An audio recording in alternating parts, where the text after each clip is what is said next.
우리가 예수님께로부터 부르심을 받고 주님의 제자로 따르기 시작하면서 실제적인 부분에서 여러 가지 문제가 생긴다고 했죠. 여러분, 그 문제들이 어떤 것이 있었죠? 지난주에 두 가지를 생각했었는데, 먼저 첫 번째는 우리들이 제자의 삶을 살아갈 때 하나님께서 이런 축복을 주시겠다라는 우리들의 축복에 대한 생각과 하나님께서 우리에게 주시려고 하는 그 축복이 다를 때 문제가 생기게 된다고 했죠. 여러분, 우리는 우리 나름대로 제자의 삶을 살 때 하나님이 나에게 이런 축복을 주시면 좋겠다 생각하는 것이 분명히 있습니다. 그런데 그 축복이 아니라 하나님께서 우리에게 주시기를 원하시는 다른 축복들이 나에게 주어지기 시작하면, 그것이 잘 생각해 보면 분명히 축복임에도 불구하고 하나님께서 나에게 주시는 축복이 아니라고 생각합니다. 하나님, 저는 지금 저에게 필요한 거, 제가 생각하고 있는 거, 하나님 이거 주세요. 다른 거 필요 없어요, 하나님. 우리 이렇게 생각하게 되는 거죠.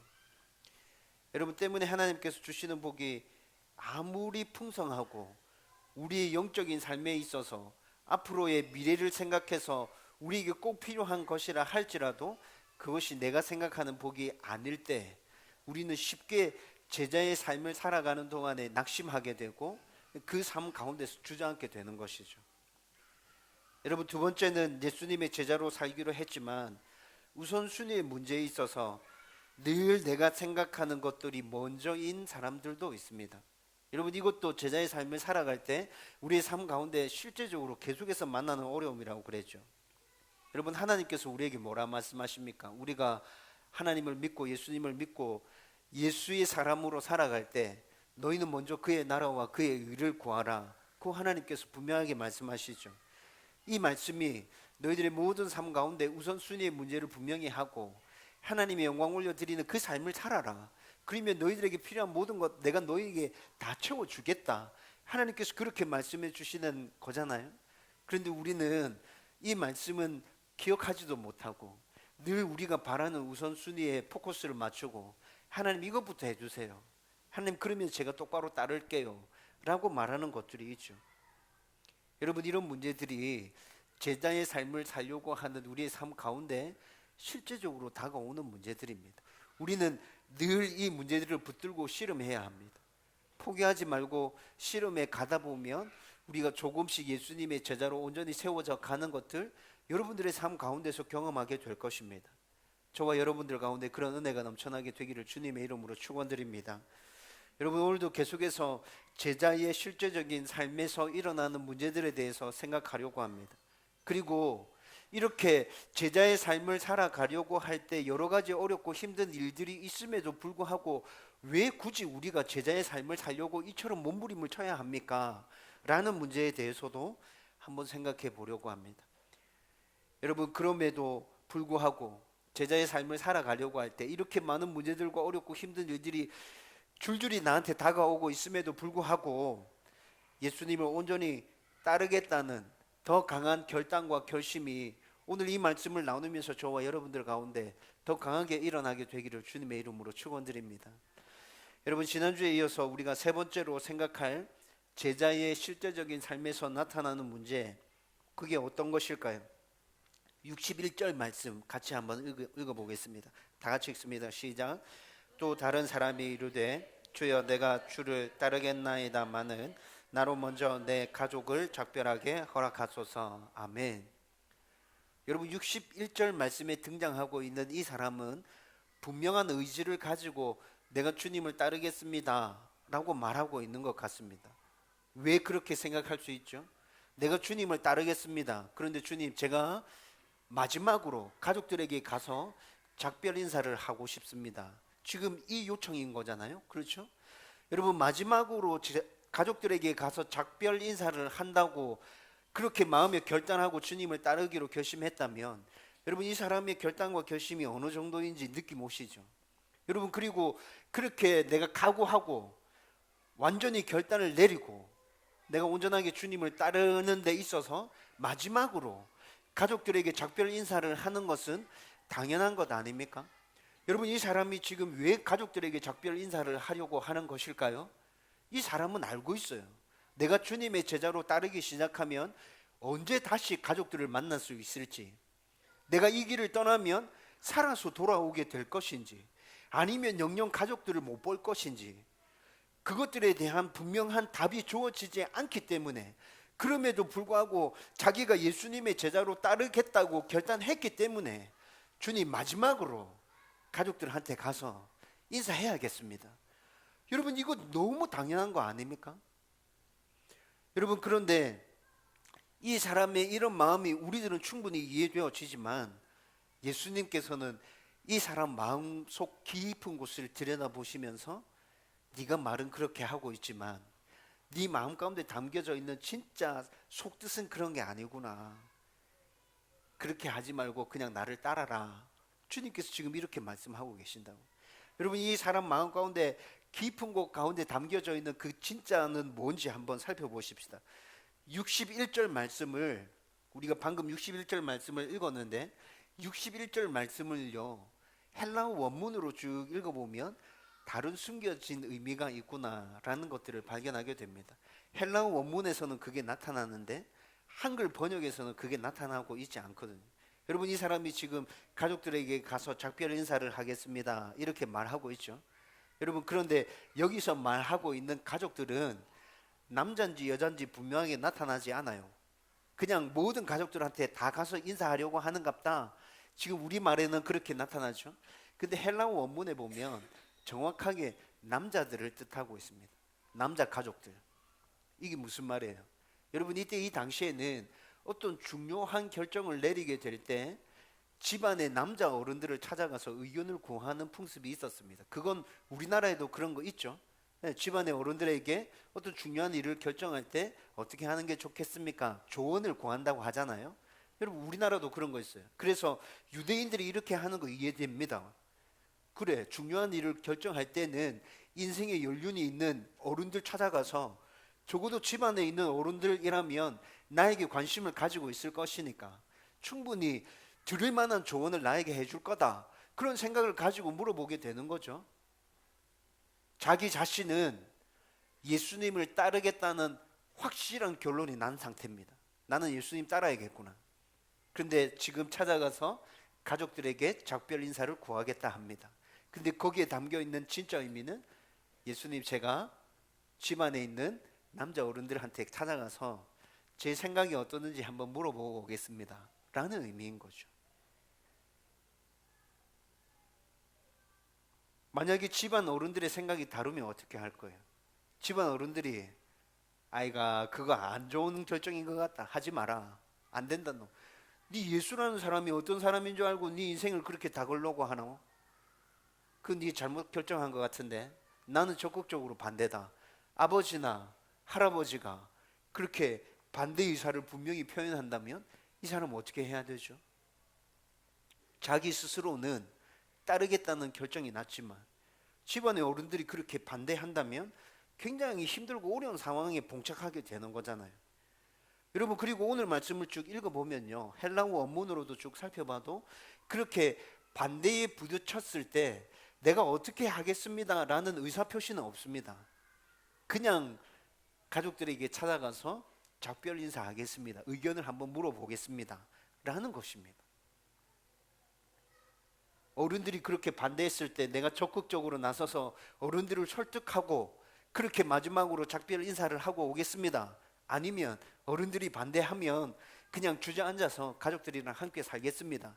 이런 것에 대해서는 이런 방구 어떤 언급이 없고 그냥 가족들에게 찾아가서 작별 인사를 하고 오겠습니다 라는 것입니다.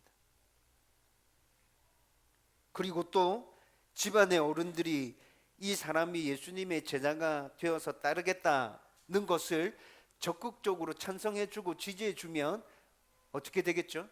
그러면 이제 진짜 작별 인사를 하고 떠나오겠죠, 그렇죠? 그런데 그 작별 인사가 여러분 한 번에 끝나는 게 아니에요. 우리처럼 그냥 큰절 한번 하고 다녀오겠습니다. 너무 염려하거나 걱정하지 마십시오. 무소식이 희소식이라고, 소식이 없으면 저 잘 지내고 있는 것입니다, 이렇게 인사하고 떠나오는 게 아니라고요. 유대인의 작별 인사는 아주 특별한 경우에는 몇 날 며칠 동안 그 작별 인사가 계속 진행되어집니다. 친지들을 다 불러 모읍니다. 온 집안의 가족들을 다 불러 모읍니다. 동네 사람들을 다 초청합니다. 그래서 잔치를 벌립니다. 그리고 충분히 같이 먹고 즐기고 이야기하고 이별의 아픔을 그렇게 몇 날 며칠 동안 달래면서 그렇게 며칠을 보내고 난 다음에 가족들을 떠나게 되는 거예요. 여러분, 이런 상황이 어떤 상황이냐 하면 우리로 생각해 보면 옛날에 파독 광부들, 파독 간호사들 떠날 때 이 사람들이 떠나면 살아서 돌아올 건지 죽어서 돌아올 건지 언제 다시 만날 건지 진짜 아무것도 기약할 수 없고 모르는 상황이잖아요. 그래서 그들을 떠나 보낼 때 우리나라의 풍습은 이런 게 없어가지고 몇 년 며칠 동안 그들과 함께 한 건 아니지만 그들을 배웅하는 자리에 나가서 얼마나 가슴에 있는 그 모든 것들을 다 담아서 손을 흔들고 눈물을 흘리며 작별 인사를 했습니까? 지금 집안에 있는 어른들이 이 사람이 예수님의 제자로 따르겠다고 허락할 때 이런 작별의 과정을 거치게 될 거라고요. 요즘 이 시대로 친다면 아들을 군대 보낼 때 마음 싸하죠, 진짜. 군대 보낸 분들이 아무도 안 계셔가지고 아들 군대 보낼 때 진짜 마음 싸할 겁니다. 큰절 한번 하고 이놈이 떠나가겠지만 유대인들과 같은 이런 풍습이 우리나라에 있었다면 아들을 군대 보낼 때 진짜 몇 날 며칠 동안 그렇게 이별의 잔치를 했을 겁니다. 더군다나 군대 간 아들이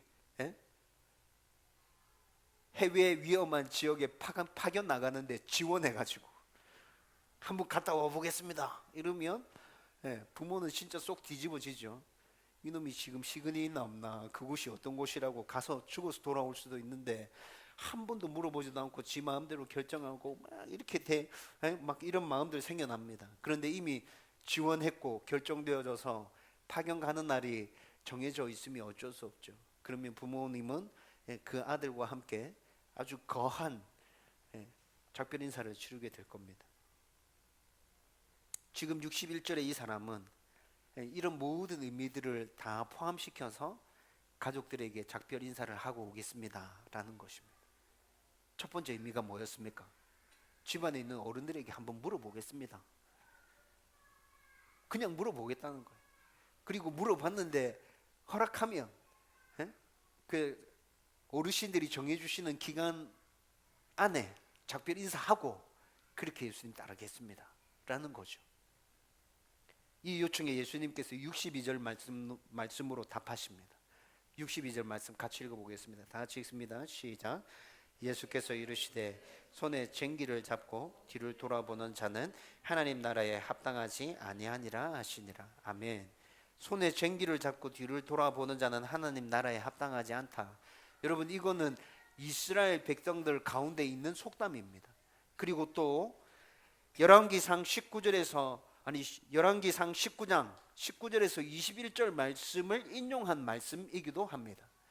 열왕기상 19장 19절에서 21절 말씀을 쭉 읽어보면 어떤 이야기가 나타나냐면요, 엘리야가 엘리사를 제자로 선택해서 부릅니다. 엘리야가 길을 가다가 엘리사가 밭을 갈고 있거든요. 그 밭 가는 모습을 보고 엘리야가 저놈을 내 제자로 삼아야겠다 생각하고 부릅니다. 나를 따라오라 이렇게 불러요. 근데 엘리사가 지금 12마리 소를 가지고 밭을 갈고 있거든요. 그렇게 밭을 갈다가 갑자기 엘리야가 자기를 따라오라고 제자로 부르니까 분명히 보기에는 비범한 사람처럼 보여. 이 사람 따라가면 뭔가 좋은 걸 배울 수 있을 것 같아요. 따르고자 하는 마음이 생겼어요, 엘리사에게. 그런데 엘리사가 엘리야에게 요청합니다. 가족들한테 작별 인사하고 오겠습니다. 그랬더니 엘리야가 됐다 마 치아뿌라 이렇게 얘기합니다.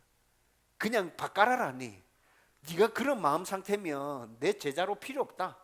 말씀을 쭉 읽어보면 그런 의미입니다. 안 따라와도 된다 됐다 마 이렇게 얘기하니까 엘리사가 그때 갑자기 겁이 덜컥 났는가 봐요. 이 사람이 굉장한 사람처럼 보이는데 나를 따라오라고 얘기했는데 내가 따라가고 싶은데, 근데 작별 인사하고 오겠다 하니까 따라오지 마라 이렇게 얘기하니까 엘리사가 그 자리에서 단번에 그냥 결정해버립니다. 그리고 12마리 소 중에 2마리 소를 잡습니다. 그리고 쟁기를 불태워버립니다. 쟁기를 불태워버리고 두 마리 소를 잡아서 동네에 있는 사람 불러 모아서 그 소를 먹입니다. 먹이고 그리고 다 내팽개치고 엘리야를 따라 나서게 되는 거죠. 여러분, 지금 엘리사가 왜 소를 잡고 쟁기를 불태웠을까요? 마음에 확실하게 결정했다는 거죠. 가족들한테 안 물어봐도 되겠다. 난 무조건 따릅니다. 난 당신 따라갑니다. 생계와 관련된 부분에 있어서, 그리고 여러 가지 문제와 관련된 부분에 있어서 다 정리했다는 말이잖아요. 소를 잡고 쟁기를 불태웠다는 말은 모든 것들을 다 정리하고 내가 오로지 당신만을 따르겠습니다 라는 아주 강력한 의지의 표현이었습니다. 엘리사가 이렇게 하는 것들을 보고 그러면 다시 나를 따라와라, 이렇게 해서 제자로 받아주는 것이죠. 여러분, 손에 쟁기를 잡고 뒤를 돌아보는 자는 합당하지 않다라는 이 속담이 열왕기상 19장에 기록되어져 있는 이 엘리야와 엘리사의 이야기를 근거로 해서 나타나는 건지는 잘 모르겠습니다. 그런데 분명히 이스라엘 백성들 안에는 이 속담이 있었거든요. 여러분, 이 속담이 가지고 있는 이 의미가 뭡니까? 여러분, 농사를 짓는 농부가 밭을 가는데 쟁기를 잡고 뒤를 돌아보면 어떤 일이 생길까요? 저는 농군의 아들입니다. 저희 아버지 농사 지셨죠. 지금 농업계를 은퇴하셨습니다. 농업계를 은퇴하셨는데 제가 평생 저희 아버지가 농사 짓는 모습을 봤기 때문에 여러분, 이게 어떤 의미인지 저는 너무나도 잘 압니다. 저희 아버지가 쟁기를 잡고 소를 몰고 농사 지은 건 아니지만요, 기계로 농사를 지으셨죠. 그런데 소로 농사를 짓든지 기계로 농사를 짓든지 쟁기를 잡고 기계를 몰고 뒤로 돌아보는 사람은 결과는 똑같습니다. 어떤 결과입니까? 골이 바르지 않습니다. 삐뚤빼뚤하고요. 물을 심을 때 앞을 쳐다보고 똑바로 집중해서 가지 않으면 못 심어 놓은 게 삐뚤빼뚤 막 지 마음대로입니다.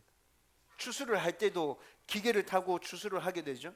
그런데 앞을 쳐다보지 않고 거기 집중하지 않으면 추수하는 그 일이 엉망진창이 되는 거예요. 여러분, 제가 아버지께서 일하시는 모습들을 보면서 이런 것들을 너무 분명하게 확인했죠. 초보 농사꾼이 농사 지은 것은 딱 보면 압니다. 작물의 상태나 이런 게 아니라 골이 얼마나 잘 다져 있는가, 뭐가 얼마나 바르게 심겨져 있는가, 추수하는데 기계가 얼만큼 똑바로 잘 가고 있는가. 여러분, 멀리서 이것만 쳐다보고 있어도 저 사람 한 몇 년쯤 농사 지었네, 저 사람 완전 초짜다, 완전 베테랑이구나. 여러분, 이게 금방 표가 난다는 거죠. 여러분, 초보 농사꾼이 왜 이렇게 되죠? 왜 이렇게 되는 겁니까? 너무 생각하는 게 많아요. 초보라 가지고 지금 제일 중요한 게 뭔지, 내가 분명하게 집중하고 붙들고 해야 되는 게 뭔지 잘 모르는 거예요. 그래서 이것도 생각하고 저것도 생각하고 뒤도 돌아보고 옆도 쳐다보고, 자식 새끼들 지금 학교 가서 공부 잘하고 있는지 그런 것도 생각하고, 막 이렇게 생각하다 보니까 지금 신경 써야 될, 집중해야 될 그곳에 마음이 집중되지 않으니까 삐뚤빼뚤 되는 거죠. 그런데 여러분, 농사 짓는 것뿐만이 아니라 예수님께서 지금 말씀하고 있는 이 말씀은 모든 부분들에 있어서 다 적용되어지는 것 아닙니까? 우리가 어떤 일을 할 때 우리가 신경 쓰고 집중해야 되는데 그 일에 신경 쓰고 집중하지 못하면 당연히 그 일이 제대로 안 되는 건 너무 분명한 거잖아요. 제자의 삶으로 주님을 따른다 했을 때도 똑같은 것입니다. 내가 주님을 따르겠습니다. 주님의 제자가 되겠습니다. 그런데 신경 쓰는 게 너무 많아요. 가족들도 신경 쓰이고요. 내가 떠나가면 생계의 문제는 누가 책임질까? 엄마 아빠가 너무 막 걱정하는 거 아닌가? 내가 주님을 따라서 이렇게 떠나가면 나는 장가는 언제 가지? 내 앞의 미래는 어떻게 될까? 여러분, 이런 거 다 생각하고 따르기 시작하면 그게 온전한 제자의 삶이 될까요? 제가 사역을 같이 시작했을 때 제자도와 관련해 가지고 한참 많이 읽혔던 책이 있었습니다. 리차드 포스터의 심플 라이프 들어보셨나요? 2003년도, 2002년도, 2003년도 이때쯤 심플 라이프라는 책이 엄청나게 기독교 안에서 유행했어요. 여러분, 이 책의 제목처럼 핵심 내용이 아주 분명하고 간단합니다. 제자의 삶은 단순한 삶이다. 제자의 삶은 복잡하지 않다라는 것이 이 책의 핵심 내용입니다. 예수님께서 보여주셨던 그 단순한 삶에 대해서 쭉 설명합니다. 신앙의 위인들이 보여줬던 단순한 삶에 대해서 쭉 설명해 줍니다.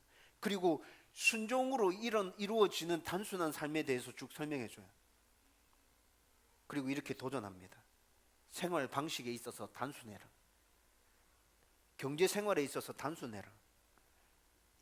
사람들과의 관계에 있어서도 단순해야 된다. 이렇게 도전하죠. 여러분, 제가 아주 오래전에 이 책을 읽었는데 저는 지금도 이 책의 내용에 굉장히 많은 부분에 공감합니다. 여러분, 제자의 삶은 단순해야 합니다. 제자의 삶이 아니라도 여러분, 내 삶이 정말 의미 있는 삶이 되고 싶다라는 생각을 하고 계십니까? 그러면 여러분들의 삶을 단순화시킬 필요가 있습니다. 왜 그렇습니까? 왜 우리의 삶을 단순화시켜야 되죠? 여러분, 우리는 전지전능하지 않잖아요. 모든 것들을 다 할 수 없잖아요. 내가 하고 싶은 일이라고 해서 그거 다 해낼 수 있으면 우리는 모든 것에 다 관심 가지고 모든 것들을 다 생각하며 그렇게 나가면 되죠. 근데 내가 그렇지 않아요. 한계가 있다는 걸 너무 잘 알아요. 내가 정말 이루고 싶은 일이지만 내가 그것을 제대로 이루지 못한다는 것도 너무 잘 알아요. 그래서 우리 삶 가운데 내가 진짜 정말 이것만은 꼭 하고 싶다라고 정하고 그것이 정해졌다면 이걸 이루기 위해서 내 삶은 이걸 향해서 모든 것들을 다 단순화시켜서 달려나가야 된다는 것이죠. 제자의 삶도 마찬가지입니다. 여러분, 우리가 정말 예수님의 제자가 되고 싶습니까? 내 마음 가운데 그런 결단이 확실히 섰나요? 그러면 여러분, 제자의 삶을 살아가는 데 있어서 나의 모든 삶을 단순화시켜 그 목표를 향해서 쫓아가야 한다고요. 여러분들이 제자의 삶을 살아가려고 할 때 단순화시켜야 하는 그 영역들은 어떤 것이 있습니까?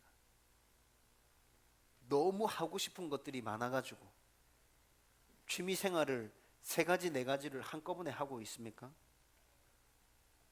돈을 많이 벌고 싶어서 직업을 3개, 4개를 가지고 있나요?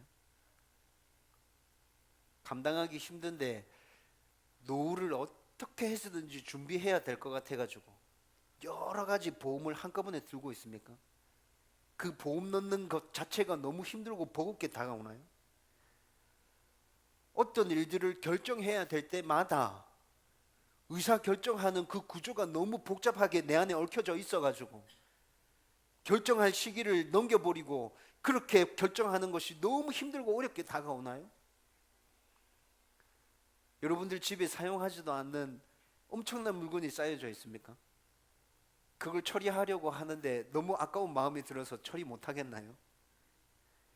사람들과 교제하는 게 너무 좋아서 사람들하고 만나서 이야기하고 사람들하고 함께 지내는 게 너무 좋아가지고 내가 해야 될 중요한 일들을 놓쳐버릴 때 있지 않습니까?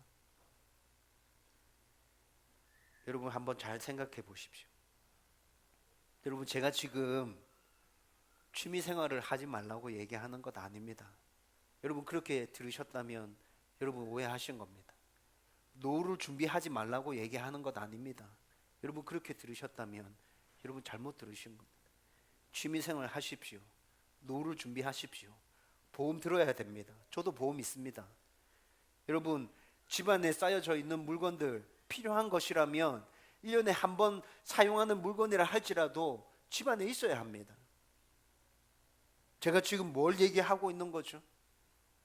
지나친 것, 꼭 하지 않아도 되는 것, 그것까지도 신경 쓰면서 그것까지도 놓아버리지 못한다면 여러분, 우리는 온전한 제자의 삶을 살아갈 수 없습니다.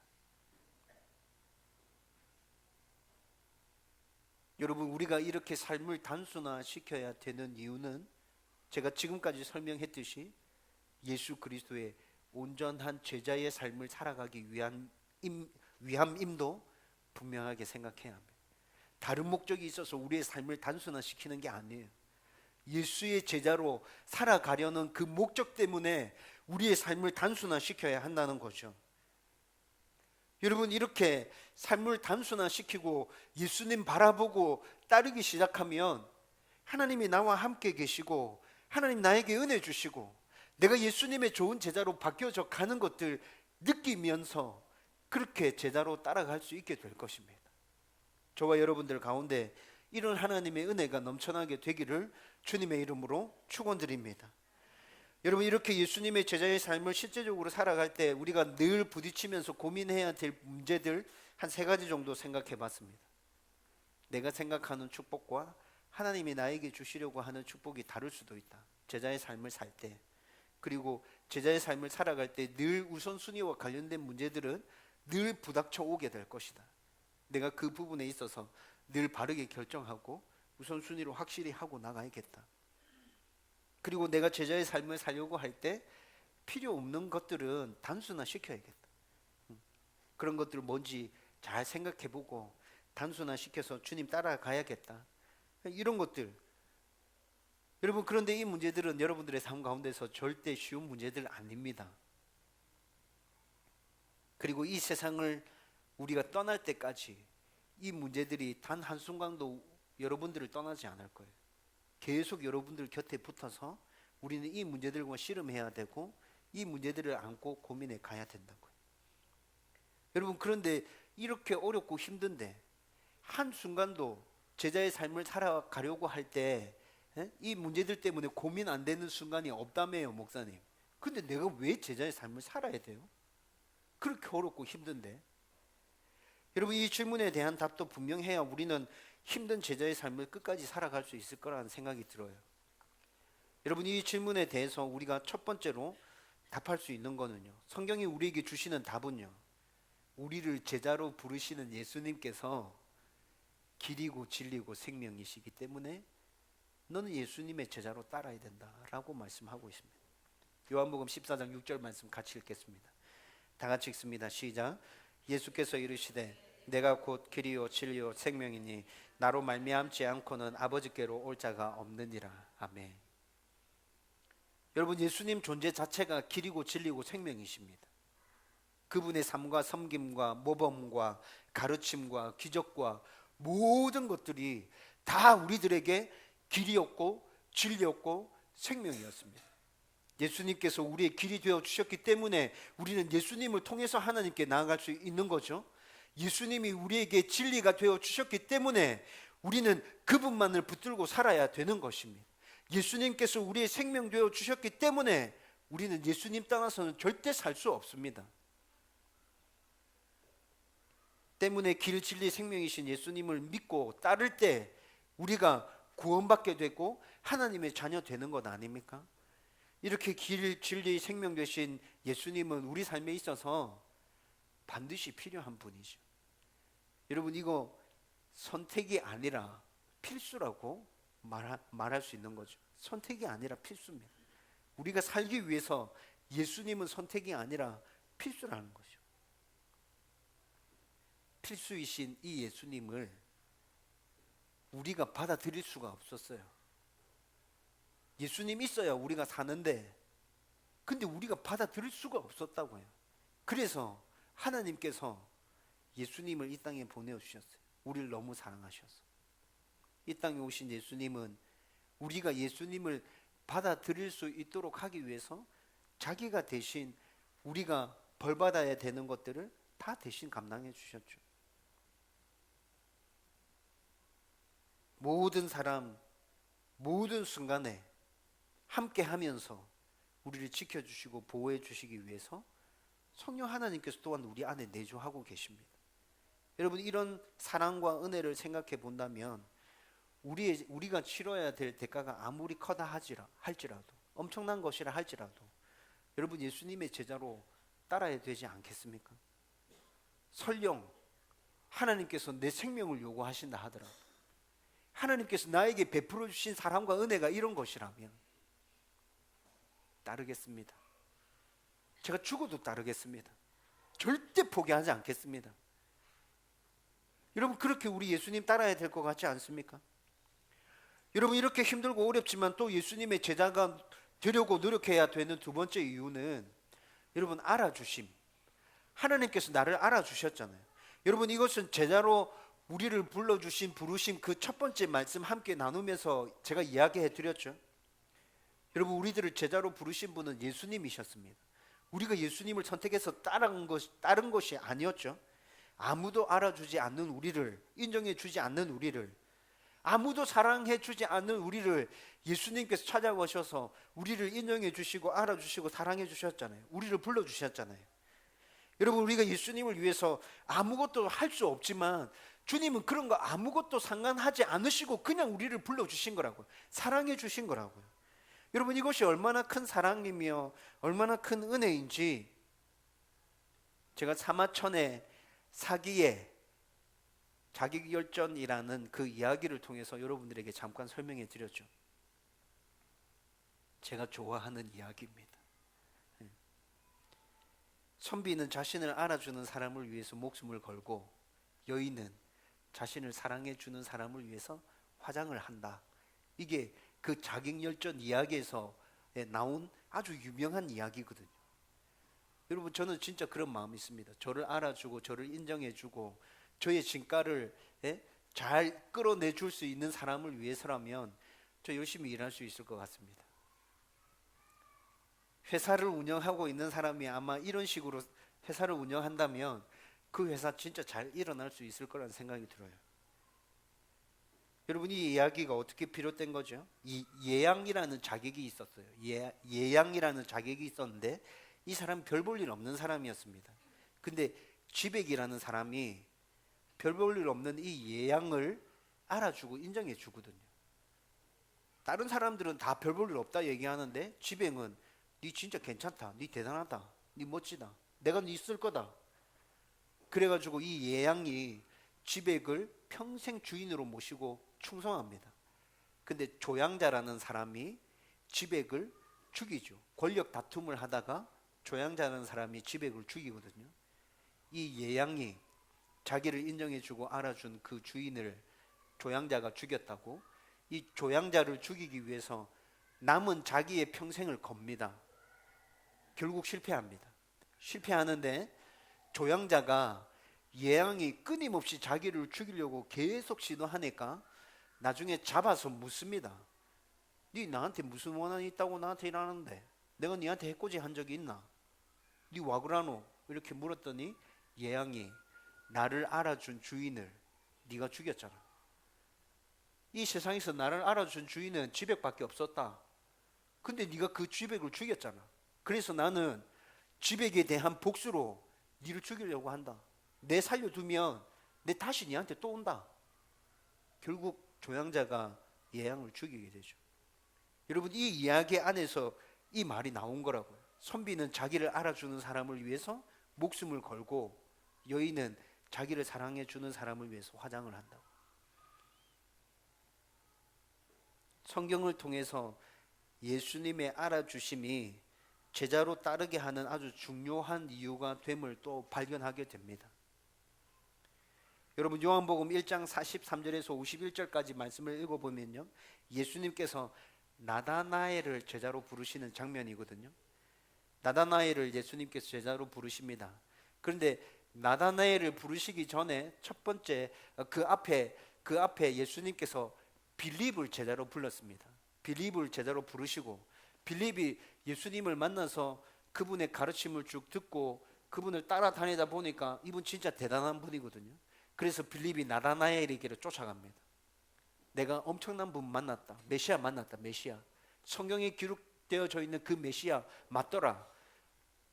그분한테 한번 가보자. 그랬더니 나다나엘이 뭐라 합니까? 나사렛에서 무슨 선한 것이 날 수 있노? 나사렛 촌동네 사람이라며. 그 동네 뻔하잖아. 근데 뭐 그 출신인 사람이 뭐가 대수롭다고. 나다나엘이 이렇게 얘기하거든요. 그 빌립이 따라와 봐라. 그러면 무슨 말이에요? 못 믿겠으면 네가 와서 직접 봐라 이놈의 새끼야. 이거죠. 네, 그래가지고 나다나엘을 예수님께 데려갑니다. 나다나엘을 예수님께 데려갔는데 나다나엘이 예수님하고 이렇게 대화를 주거니 받거니 하다가 예수님께서 자기를 너무 잘 알고 있다는 것을 발견하죠. 예수님 저에 대해서 어떻게 그렇게 잘 알죠? 나다나엘이 이렇게 물었어요. 그랬더니 예수님께서 네가 나무 아래에 앉아 있던 거 내가 봤다, 이렇게 얘기합니다. 여러분, 나무 아래에 앉아서 나다나엘이 뭐 하고 있었냐면 여러 가지 고민을 안고 생각하고 있었어요. 이 세상이 어떻게 될 건가? 정말 우리를 구원해 주실 메시아는 올 건가? 나는 어떻게 살아야 되는가? 막 이렇게 심오한 고민들을 안고 나무 아래에서 나다나엘이 고민하고 있었는데, 예수님께서 지나가시다가 나다나엘이 그렇게 나무 아래에 있는 모습을 보시면서 지나가셨는데 내면 안에 어떤 고민이 있는지 예수님이 다 아시는 거예요. 깜짝 놀랐죠. 나무 아래에 내가 앉아 있는 거 그것만 보고 내 안에 어떤 고민이 있는지 예수님께서 다 아셨단 말이야. 이분 진짜 대단한 분이구나. 나다나엘이 예수님 따릅니다. 여러분, 이게 뭡니까? 알아주심이잖아. 네 안에 어떤 마음이 있는지 내 안다. 네 무슨 고민하고 있는지 내 안다. 네 하고 있는 그 고민의 답이 내다. 내 따라온나. 예수님께서 지금 이렇게 말씀하셨잖아요. 여러분, 나다나엘이 너무 깜짝 놀라죠. 나의 고민을 알아주는 사람 내 처음 만났다. 그 고민에 대해서 이렇게 시원하게 답을 주실 수 있는 분, 이분 진짜 메시아 맞구나. 나사렛에서 뭐 선한 게 날 수 있노? 이렇게 얘기하던 그 나다나엘이 당신이 진짜 메시아군요 라고 말하면서 따르게 된다고요. 여러분, 이렇게 예수님의 알아주심은 그를 따르는 제자들에게는 엄청난 동기부여가 되어졌습니다. 왜 그렇습니까? 예수님 따르는 제자들은 처음에 예수님이 이렇게까지 어마어마한 분인 줄 몰랐죠. 그냥 훌륭한 스승인갑다, 그냥 훌륭한 랍빈갑다 생각하고 그냥 따르기 시작했어요. 근데 따르기 시작하면서 어떻게 된다 했어요? 이분의 진가를 알아가게 되는 거죠. 이분이 메시아구나, 이분이 하나님이구나, 이분이 우리를 구원해 주실 분이구나 라는 것들을 정확하게 알아가게 되는 거죠. 그 지식들이 쌓여가면서, 그 체험들이 쌓여가면서 나를 인정해 주시고 나를 불러주신 그 하나님의 사랑과 은혜가 더 크게 다가오는 거예요. 내가 뭐라고? 내가 뭔데? 도대체 이분이 왜 나를 알아주시고 나를 인정해 주시고 나를 불러주신 거야? 난 진짜 이분한테 내어드릴 거 아무것도 없는데, 내 모습 중에 이분 앞에 합당한 거 아무것도 없는데 도대체 이분이 왜 이러셨을까? 여러분, 그런 마음들이 생기기 시작하면 아무리 어렵고 힘든 요구를 한다 할지라도 나를 알아주신 이분이 너무 감사해서 무조건 따르겠습니다. 여러분, 하나님께서 그렇게 우리를 한번 알아주시고 난 다음에 그 이후에 우리를 막 대했나요? 우리를 하찮게 대했습니까? 내팽겨 쳤나요? 아니잖아요. 우리를 알아주셔서 불러주신 그 예수님은 끝까지 우리를 사랑해 주시고 우리와 함께 해주시고 우리에게 은혜 주시고, 그렇게 지금도 그렇게 함께 하고 계시잖아요. 여러분, 그런 것들을 느끼면서 깨달으면서 제자의 삶이 아무리 어렵고 힘들다 할지라도 내 목숨을 걸고라도 예수님의 제자로 끝까지 따라가야겠다, 그런 결단이 생기게 되는 거죠. 하나님께서 나를 알아주시고 인정해 주시고 사랑해 주셨다. 예수님께서 나를 알아주시고 인정해 주시고 사랑해 주셔서 나를 대신해서 죽어 주셨다. 성령님께서 나를 알아주시고 인정해 주시고 사랑해 주셔서 지금 나와 늘 함께 하고 계신다. 여러분, 이 생각들을 분명하게 여러분 가슴에 새기시고 내가 예수님의 제자로서의 삶을 절대로 포기하지 않겠다. 무슨 일이 있어도 내 죽는 그날까지 몸부림치며 나아가겠다. 그렇게 결단하는 저와 여러분들 되기를 주님의 이름으로 축원드립니다. 이제 말씀을 정리하려고 합니다. 여러분, 예수님의 제자의 삶을 살아갈 때 실제적인 삶의 현장에서 부딪히는 여러 가지 어려움들에 대해서 우리가 지금까지 생각하며 쭉 왔죠. 복에 대한 다른 생각들, 우선순위 문제들, 나의 삶을 단순화시켜야 되는 그런 문제들. 여러분, 이런 문제들은 계속 만나게 될 문제들이고, 그리고 쉬운 문제도 아니고 굉장히 어렵고 힘든 것입니다. 그렇지만 예수님께서 나의 길이고 진리고 생명이 되시기 때문에, 그리고 예수님께서 나를 알아주셨기 때문에, 지금도 사랑해 주시기 때문에, 지금도 나를 붙들고 계시기 때문에 주님, 저는 포기하지 않겠습니다. 힘들고 어려워도 쫓아가겠습니다. 안 돼가지고 넘어지고 쓰러질 때 있겠지만 다시 일어서겠습니다. 하나님, 나에게 힘 주십시오. 나를 붙들어 주십시오. 은혜 주십시오. 그리고 조금이라도 변화되어져 가는 나의 모습을 내가 발견하고 거기에서 또 기쁨을 얻고 평안을 누릴 수 있도록 하나님, 그렇게 나를 도와주세요. 여러분들이 이런 마음으로 쫓아가게 된다면 여러분들은 하나님 부르시는 그날 좋은 예수님의 제자가 되어져 있을 것입니다. 여러분들이 주님 앞에 섰을 때 주님이 이렇게 말씀하실 겁니다. 착하고 충성된 종아, 네 어떻게 살았는지 내 다 봤다. 네 엄청 힘들었고 아팠지, 몸부림 많이 쳤지. 근데 네 진짜 잘했다. 네 훌륭하다. 네 엄청 훌륭하다. 네 내 새끼 맞다. 하나님께서 이렇게 칭찬해 주실 거예요. 여러분, 그 칭찬 저와 여러분들 가운데 다 주어지게 되기를 주님의 이름으로 축원드립니다.